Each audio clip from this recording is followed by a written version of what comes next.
Bonjour à toutes et à tous, un sacré week-end de foot une fois encore, on a eu le droit à des surprises, des rebondissements, à un couronnement, mais on va commencer cette revue de presse avec une désillusion. Le FC Barcelone a complètement raté l'opportunité de mettre un terme au championnat contre Almeria. Après sa défaite à Old Trafford face à Manchester United, le FC Barcelone encaisse une seconde défaite, cette fois en championnat. Une victoire aurait permis au club catalan de prendre 10 points d'avance sur le Real en tête de la Liga. C'est un retour en arrière pour Mundo Deportivo, le Barça donne vie au Real, titre le quotidien Sport qui estime que le Real a encore ses chances à cause de cette défaite. Les quotidiens madrilènes ont le même avis, le Barça a peur, titre Marca. D'ailleurs, c'est surtout Xavi qui a peur, le coach espagnol était très en colère après la rencontre. C'est le pire match de la saison, tant en attaque qu'en défense, ainsi qu'en construction et en intensité. Nous devons nous excuser auprès des fans, nous avons échoué, a déclaré le tacticien. Par conséquent, pour As, le but d'El Bilal Touré a complètement relancé le championnat espagnol. Par contre, au Portugal, tout semble déjà joué, le Benfica prend son envol en tête en perdant 2-1 à domicile contre Gil Vicente. Le FC Porto a peut-être sérieusement compromis ses aspirations à la reconquête du titre, Benfica ayant désormais 8 points d'avance. Les Dragons sont en feu, titre Ojogo. De son côté, Record salue le très bon match du club de Barcelos qui a su revenir au score puis gagner après avoir été mené. Par contre, Abola pointe du doigt les nombreuses polémiques qui touchent ce match. Porto a reçu 2 cartons rouges au cours de la rencontre, ce qui a plombé le match. C'est l'effondrement, comme le titre le quotidien portugais, où l'on peut voir sur la première page Sergio Conceição réconforter ses joueurs qui sont déjà déçus de dire au revoir au titre. Bon, on passe à la presse française, je pense que pas mal d'entre vous attendaient ce moment. Alors comment nos chers journaux ont décrypté ce classique au MPSG de dimanche soir? Eh bien pour le quotidien La Marseillaise, il y a eu un coup de froid parisien sur l'OM. En dépit d'un stade Vélodrome plein à craquer et survolté, les Olympiens ont complètement calé face au PSG de Mbappé et Messi avec une défaite 3-0, écrit le quotidien. Après ce coup de froid, c'est une référence aux énormes trompes d'eau qui sont tombées sur le stade. Et pour la Provence, quelle claque, le PSG était trop fort pour les Olympiens, estime le journal régional qui assure que le club phocéen a fait une croix sur le titre avec maintenant 8 points de retard. Puis tous les journaux de l'Hexagone s'accordent à dire que l'homme de la soirée, c'est Kylian Mbappé. 2 buts et une passe décisive, le Français a éteint Marseille et transcende Paris, estime le Parisien. Planète Mbappé titre l'équipe qui nous rappelle que KM7 est entré dans l'histoire du club.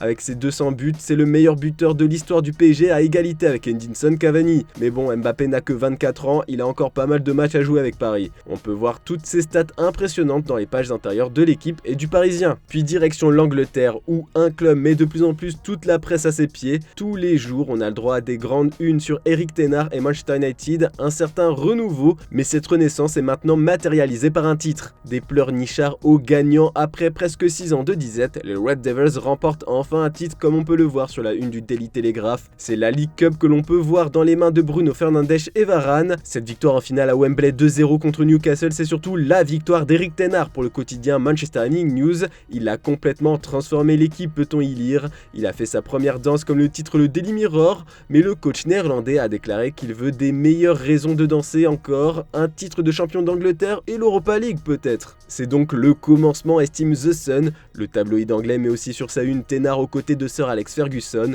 La légende écossaise a félicité le manager d'United. De son côté, le Daily Express met en lumière la recrue phare de l'été, Casemiro. Le roi Casemiro plus précisément. Le Brésilien a lancé le match avec un but de la tête et comme l'écrit si bien le journal, il est l'un des hommes clés de la réussite de Emu. Le Daily Express met aussi en avant les larmes des Toons. Newcastle n'a plus gagné un trophée majeur en Angleterre depuis 54 ans. Bon, on va faire un petit tour en Italie. La Gazzetta dello Sport ouvre son édition du jour avec l'AC Milan qui s'est offert l'Atalanta une victoire 2-0. Ce succès est important pour les rossoneri car ça leur permet de revenir à hauteur de l'Inter Milan sur le podium de Serie A. Comme on peut le lire dans le Corriere dello Sport, les interistes ont été surpris par l'infatigable Riccardo Orsolini et Bologne un peu plus tôt dans la journée. Ils ont été défaits 1-0. Cette désillusion permet au Napoli d'être désormais à 18 unités de son dauphin. Lautaro Martinez a poussé un violent coup de gueule comme le rapporte le quotidien. Je suis clair avec mes coéquipiers et devant le micro. S'il y a quelque chose à dire, je le dirai. L'idée est que maintenant nous n'allons nulle part comme ça. Nous devons changer immédiatement. En Ligue des Champions, nous avons joué un excellent match,